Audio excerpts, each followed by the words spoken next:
क्या? ये तुम क्या कह रहे हो गहना? मैं इस आदमी के साथ इस घर में नहीं रहने वाली हूँ। उधर से बोला मुझे भी कोई शौक नहीं है तुम्हारे साथ रहने का, समझी? तुम्हारी वजह से सब हंगामा हो रहा है हमारी जिंदगी में। इसने भी बोला फिर से इल्जाम लगा रहे हो मेरे पे। देखो मैं बोल देती हूँ, बार बार मुझको दोष देना बंद करो वरना। उधर से उसने बोला वरना क्या? क्या कर लोगी तुम? और क्यों ना लगाऊं तुम पर इल्जाम? तुम्हारे घर वालों की वजह से मुझे अपनी गहना से दूर रहना पड़ रहा है। और क्यों ना बोलूं मैं कुछ? अरे शांत हो जाइए, आप दोनों लड़ना बंद करिए। ये मुझे नहीं, इस लड़ाकू को बोल। उसने बोला मैं लड़ाकू नहीं हूँ, तुम लड़ाकू हो। हमारी सारी मुसीबत की जड़ हो तुम। बहुत लड़ रहे हैं। बोला हाँ तो एक काम कर, जा सबको बता दे अपनी राज के बारे में। लेकिन हाँ एक बात याद रखना, मैं शायद बच जाऊं लेकिन अपने बच्चे के बारे में सोच लेना। आयुष्मान ने बोला मेरे बच्चे को कुछ हुआ तो मैं किसी को छोड़ूंगा नहीं। वैसे बोला अच्छा क्या करोगे? गोलियां चलाओगे सब पे? आयुष्मान ने बोला जरूरत पड़ी तो गोलियां भी चला दूंगा, पर मैं अपने बच्चे को कुछ नहीं होने दूंगा। बस कीजिए आप दोनों, शांत हो जाइए आप। अब कोई कुछ नहीं बोलेगा, सिर्फ हम बोलेंगे और आप दोनों सुनेंगे।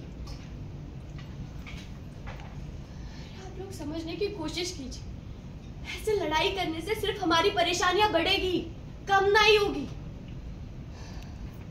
देखिए हमारे बच्चे की वजह से हम तीनों की डोर आपस में जुड़ चुकी है। इसके लिए हमें हर मुसीबत का सामना साथ मिलकर करना होगा।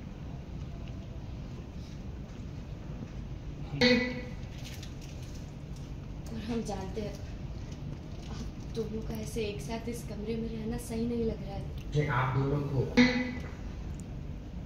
और हम जानते हैं आप दोनों को ऐसे एक साथ एक कमरे में रहना सही नहीं लग रहा है। लेकिन अगर हमने हमारे बच्चे के लिए इतना बड़ा फैसला ले लिया है तो अब हम पीछे नहीं हट सकते। इसीलिए हमारे बच्चे के लिए आप लोगों को ये करना पड़ेगा।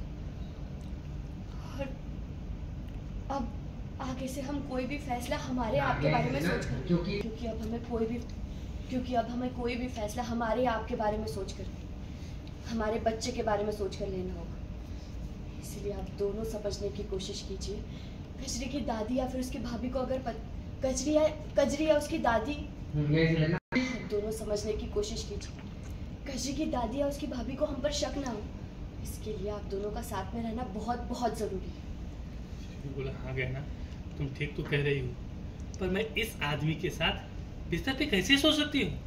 आयुष्मान ने बोला फिर मुझे भी ये बर्दाश्त नहीं होगी अपने बगल में।